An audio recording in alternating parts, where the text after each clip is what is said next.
Baiklah, sekarang kita bertemu di pertemuan yang ketiga, praktikum database 2. Sekali ini kita akan membahas tentang fungsi baris tunggal. Oke, kita mulai sekarang. Ya, tipe fungsi SQL. Ya, dalam SQL terdapat banyak sekali fungsi. Ya, fungsi itu bisa digunakan dalam beberapa hal, antara lain membentuk kalkulasi pada data, modifikasi item, manipulasi output, format tanggal dan bilangan, mengonversi data kolom. Dan ada dua jenis tipe data fungsi atau tipe fungsi, yaitu fungsi baris tunggal dan fungsi baris ganda. Sekarang fungsi baris tunggal beroperasi hanya pada baris tunggal dan mengembalikan satu nilai per baris. Ya, jadi hanya satu baris saja. Lalu ada beberapa tipe dari fungsi baris tunggal, yaitu karakter, bilangan, tanggal, konversi. Oke, ini adalah cara penulisan fungsi di SQL, tidak banyak berbeda dengan fungsi yang lainnya. Oke, lalu fungsi karakter. Fungsi karakter menerima karakter sebagai input dan dapat mengembalikan nilai karakter atau bilangannya. Jadinya ini fungsi karakter ini akan menerima inputan yaitu karakter, lalu outputnya nanti bisa karakter atau bilangan. Ya, fungsinya antara lain power upper, chat, fungsi manipulasinya dapat concat, substring. Lalu fungsi bilangannya. Fungsi bilangan ini digunakan untuk memanipulasi suatu bilangan atau angka. Ya, seperti round ini digunakan untuk pembulatan ke atas, trans untuk pembulatan dua angka desimal di belakang untuk pembulatan ke bawah, dan mod atau modelis digunakan untuk menghitung sisa bagi. Lalu fungsi manipulasi karakter. Untuk fungsi manipulasi karakter jelas sekali bahwa fungsi ini digunakan untuk memanipulasi suatu karakter ataupun string. Ya, di concat ini digunakan untuk menggabungkan string, substring ini digunakan untuk memotong string, dan digunakan untuk menghitung jumlah string. Lalu INSTR digunakan untuk mengetahui letak karakter R ini terletak pada urutan string keberapa dari sebelah kiri. Dan RPAD digunakan untuk mengganti suatu nilai dengan karakter. Ini untuk RPAD saling merupakan nama kolom, 10 ini merupakan jumlah karakter yang digunakan, ada 10,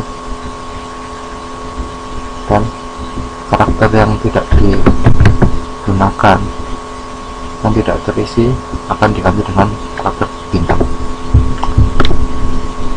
Lalu fungsi tanggal. Ya, dalam SQL kita juga bisa memanipulasi tipe data tanggal menggunakan fungsi tanggal. Hampir ini digunakan untuk menghitung jumlah bulan dalam selang pertama dan kedua. Lalu add month digunakan untuk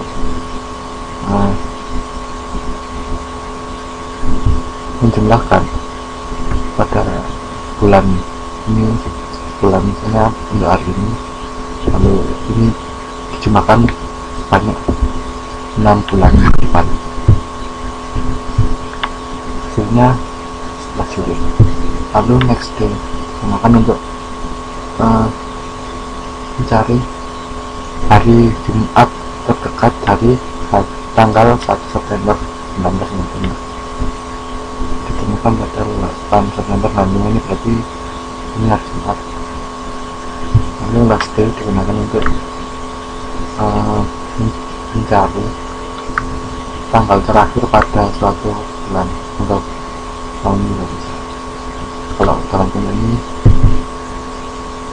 pada bulan September 95, hari terakhirnya terdapat pada tanggal 30. Lanjut, untuk konversi secara implisit, fungsi konversi secara implisit adalah fungsi yang secara otomatis melakukan konversi tipe data seperti yang dituliskan di sini, dari faktor 2 ke faktor atau faktor pojok 6 itu bisa.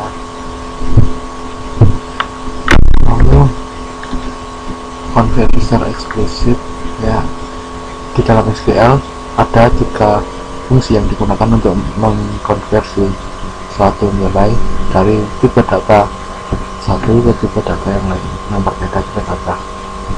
Seumpama dengan fungsi tujar ini digunakan untuk mengonversi bilangan dari yang bertipe karakter dengan format tertentu. Lalu untuk fungsi toNumber digunakan untuk mengkonversi angka atau karakter yang berisi digit ke bilangan.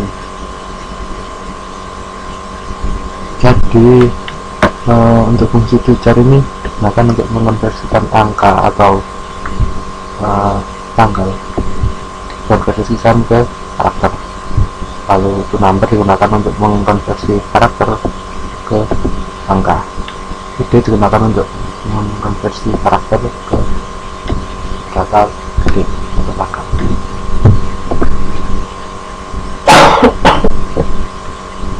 Lalu fungsi MQL digunakan untuk mengkonversi nilai nil ke dalam format yang diinginkan.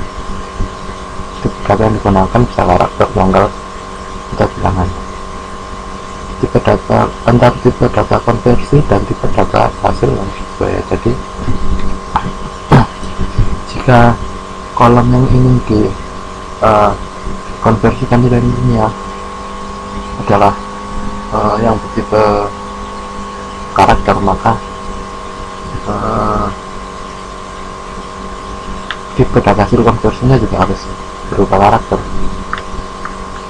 Begitu juga dengan kolom yang bertipe data number juga harus hasil konversinya juga harus number, ya, disesuaikan dengan tipe data aslinya. Ya, fungsi decode digunakan untuk, ya, kalau pada bahasa pemrograman biasanya seperti fungsi if then else atau case juga bisa, itu untuk pengandaian seperti ini. Jadi sintaknya seperti ini: decode kolom atau ekspresi hasilnya per L satu dan hasilnya, lalu selanjutnya sampai terakhir ini adalah default. Jadi jika kondisi-kondisi yang tertulis sebelumnya ini tidak terpenuhi, maka otomatis akan mengeksekusi yang default. Fungsi bersarang atau nested, fungsi harus dapat di nested atau disarangkan. Fungsi bersarang ini bisa dievaluasi dari level terendah sampai level yang kurang tertinggi. Jadi urut yang level paling rendah dari yang paling dalam, lalu keluar semakin besar. Gitu.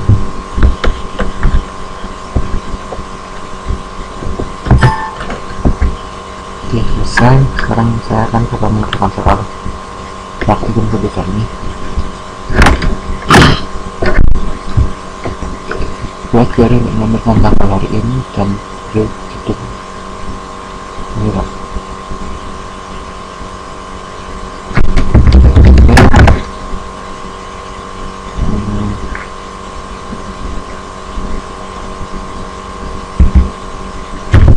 Kita muncul duplikasi data, kita gunakan sistem. Di sini kita menggunakan fungsi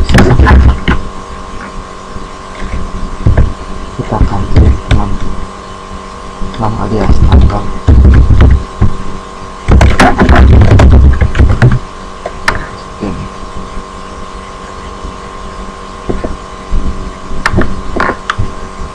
Nomor 2, tambahkan nomor pegawai.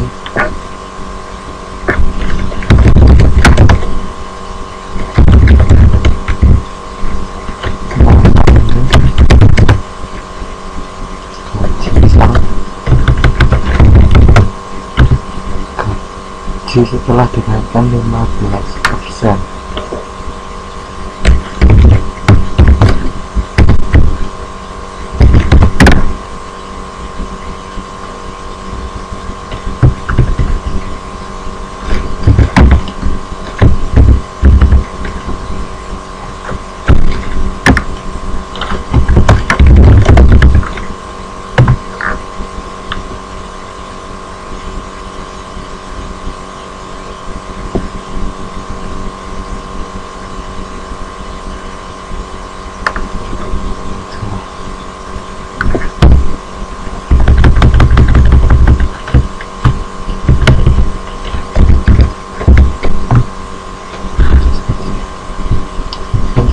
Kita tampilkan nama pegawai,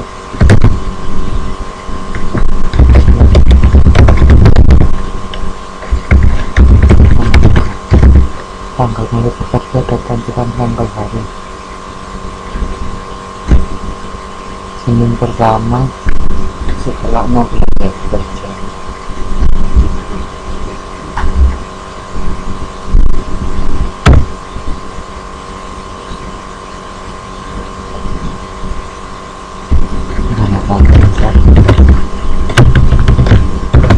Mengkonversi ke data tanggal.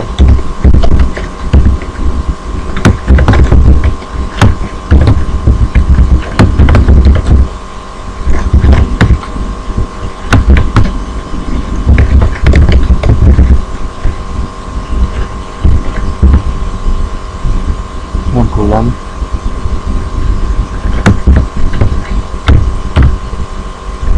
hari Senin.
Informasi dulu review.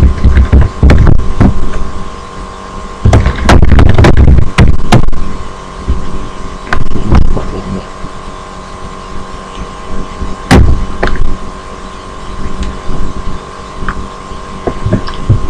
Lagi nomor 4, untuk tiap pegawai tampilkan nama pegawai, hitung jumlah bulan pegawai tersebut telah bekerja, bukan pembulatan ke atas.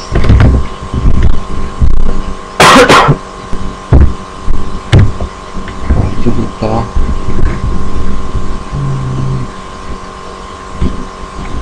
bukan pengurangan dari tanggal hari ini, dikurangi tanggal mulai bekerja,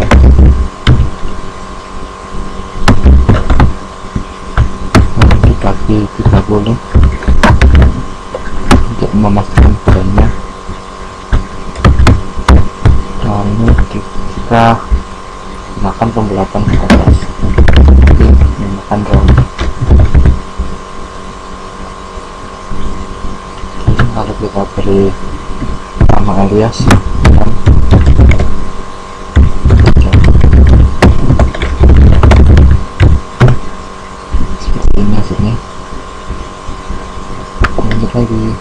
pertama buat query yang bisa menampilkan informasi dalam satu kolom yang berisi informasi seperti nama pegawai. Kita langsung manipulasi ya di sini.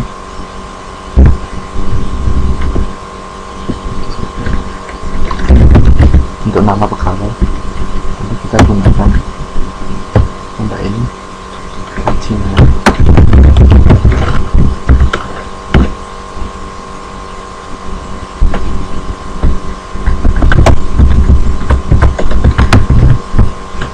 Lalu gaji sal sebulan tapi ingin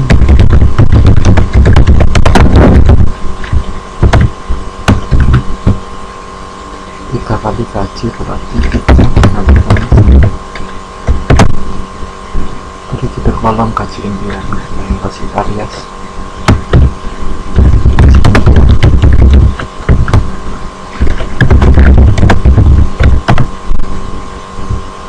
Oke, selesai. Dan 6 buat query untuk menampilkan nama dan gaji.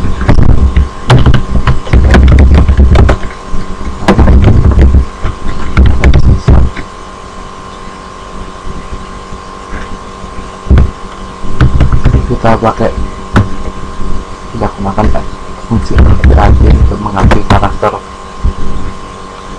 angka menjadi yang sisanya menjadi tanda tolak. Lalu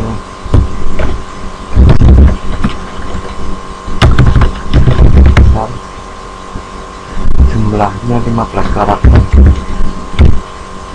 diganti dengan karakter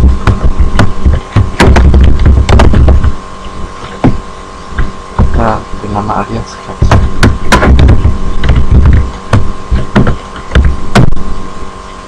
Jadinya seperti ini.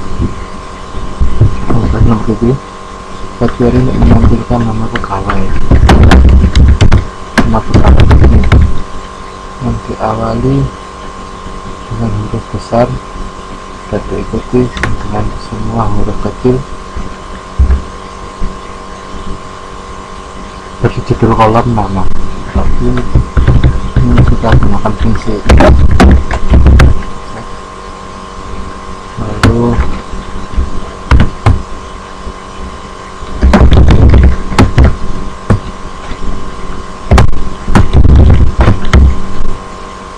panjang nama pegawai berjudul kolom panjang. Untuk menghitung satu string kita gunakan fungsi kolomnya.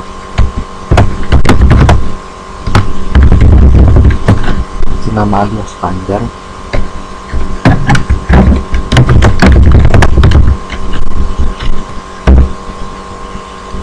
Oke, gimana semua pegawai yang namanya diawali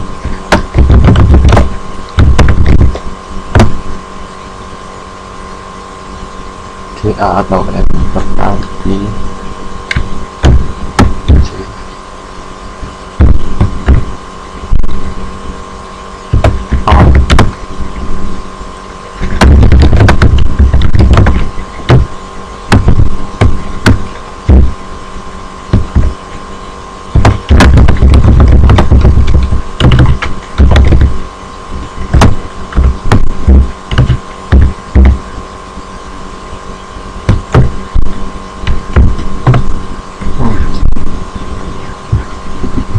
Kita lanjut lagi nomor 8 query yang menampilkan nama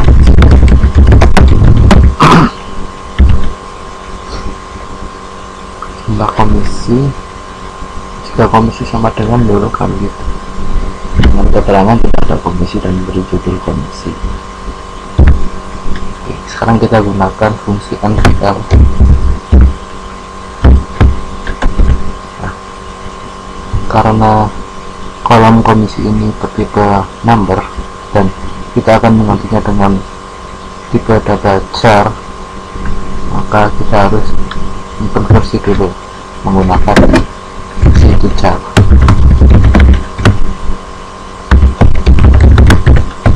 Lalu kita ganti dengan tidak ada komisi.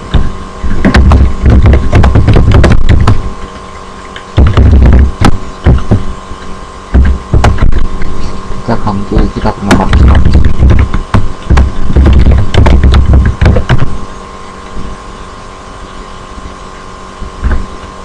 Terdapat kesalahan di sini karena ini menggunakan tanda petik satu. Oke, segini. Lanjut lagi nomor 9 terakhir, buat query untuk menampilkan nama pegawai dan jumlah gaji yang dinampilkan dengan simbol. Berarti kita menggunakan fungsi LPAD dinampilkan dengan simbol bintang. Saat ini sudah mewakili ratusan berbagai UID. Ini jumlah gaji berarti kita akan isi dengan bintang juga. Lalu dari kita akan pilih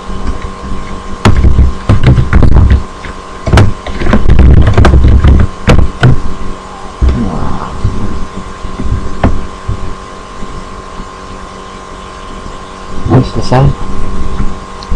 Kita berjumpa lagi di terminal selanjutnya.